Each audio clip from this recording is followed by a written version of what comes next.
Hey y'all. So today, guys, I'm going to go show you guys how to make sauerkraut at home. It's actually a really straightforward process. So let's come over here real quick. So I'm already in the process of doing this, as you can see right here. So what you're wanting to do is first you're going to get your cabbage.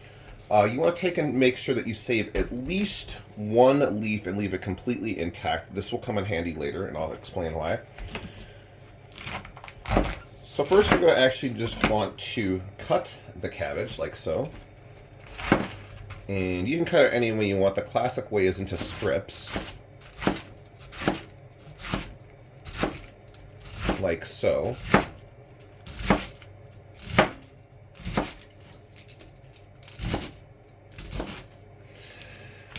And once you're finished with this part, you're going to go do the second part, which is going to have all this chopped up and put it into a bucket like so. I've already started to do this. Next, you're going to add salt. In this case, I'm using my homemade sea salt that I had. And you're just going to sprinkle a really good large amount onto there. Now, usually you can let it wait for a little bit if you want to draw out the liquids. Or if not, you don't have to necessarily do wait with it and stuff. But it does help draw out some of the liquids too. Plus, it also helps when you're actually fermenting the stuff to help protect it against other extra bacteria that you don't want to grow into their stuff. Basically, the only one that you want to have them growing in there is the lactobacterias. And next up, all you're going to do, and this is a timely process, is you're going to take the stuff and you're either going to squeeze it like so until you can see juice coming out. Or another method I like to do is I like to take my hands and push down and constantly do that. Eventually, once you keep doing this, as you guys can see, starting to get some juice into there. You're going to keep doing this until everything is covered in, until the whole thing is covered in its own juices. Now, this is going to be a rather timely process, so I'm just going to kind of speed up past that because we don't have enough time to record the whole thing. Actually, here, let me just pause real quick. So, once it's done, it should look something like this with most of the liquid covering that. What you're going to do next is you have your bottle. Now, I actually washed this out beforehand. Some people like to do is really go to town with sterilizing it. I just use like an antibacterial soap.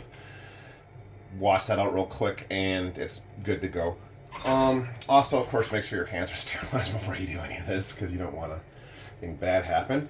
Next up, all you're going to do is simply just go ahead and take your cabbage that you got, now it's squeezed, and you're going to put it into the bottle, trying not to drop it like an idiot and other things like I am currently doing.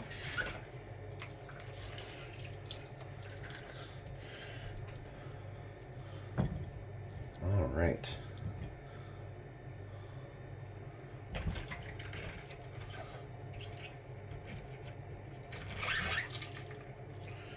All right, once that's done, take your hand, push it down even more to get more of that, to push it down as hard as you can get it, because you really want to both bring out extra liquid that it's got into there, plus you also want to go, when you pour the rest of the liquid onto it, you want to push it down so it's completely submerged.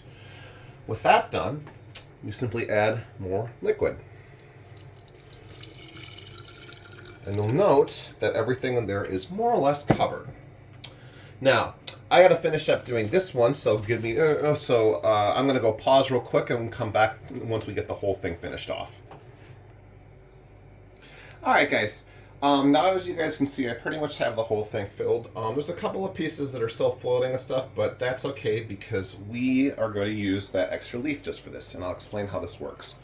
So typically when you go ahead and you make a sauerkraut or anything like that with fermenting, you want something to go help push everything down and keep it submerged underwater. Now a lot of people use weights, but what the Germans did traditionally was just use a leaf of cabbage.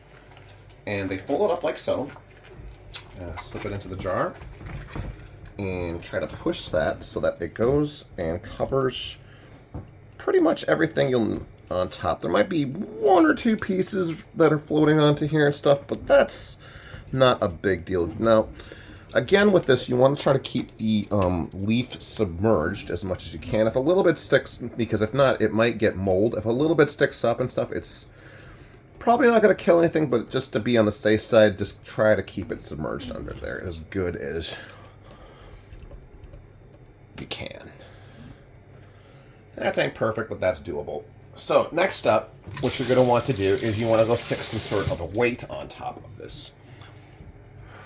Well, actually, before you do that, what I like to do is just check on the insides and make sure that there's no little pieces of sauerkraut that's sticking onto the sides of this, because if that is the case and it's not exposed, it could go moldy. So what I usually do is I just use like a rubber spatula and just scrape the sides just to make sure that it's all down like so. Once that's done, you're going to use a weight. In this case, I'm just simply using a small little jar that I filled with some water that's tall. And you're going to stick it on top like so. Push down. And that, when combined with this, will provide the pressure.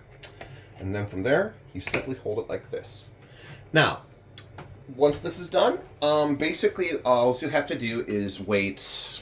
But I usually like to wait at least 7 days. It could be sometimes shorter or longer depending on the season. Right now it's getting kind of hot, so 7 days a week is about a good amount to actually turn this into this. And once a day, what you're going to want to do is just take the top and just open it up, because they will have some like fermentation bubbles go into it, and it'll come on out, and you just want to let that come on up.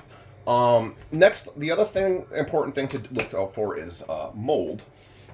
So basically with mold, it just comes down to two real things that'll happen. One, there will be mold on the cabbage, and that's almost always from it being exposed. If that's the case, just pick it up and toss it. The second case should not happen with this one, because I put in quite a bit of salt, so that usually kills off a lot of like bad molds. But sometimes you will see some mold grow on the uppermost top layer of this. Now, if it's white, that's nothing to worry about. All you do is simply remove that stuff and get rid of it. If a little bit happens to go underneath of it, it's okay as long as it's white. If it's any other color, that could compromise your sauerkraut, and you might have to make a new batch. But it depends too. You kind of just gotta eye it, honestly. Sometimes it might go underneath, get the top layer moldy, and then underneath is perfectly fine too and stuff. So just use your best judgment, and the best way to determine that is, of course, getting a clear glass container. Once that's done, about 7 days later, you will have. Well, let me show you the older batch. I removed some of the liquid. Once that's done, it'll have good old sauerkraut. Now, I removed some of the liquid from this stuff. This is an older batch, but this is complete. And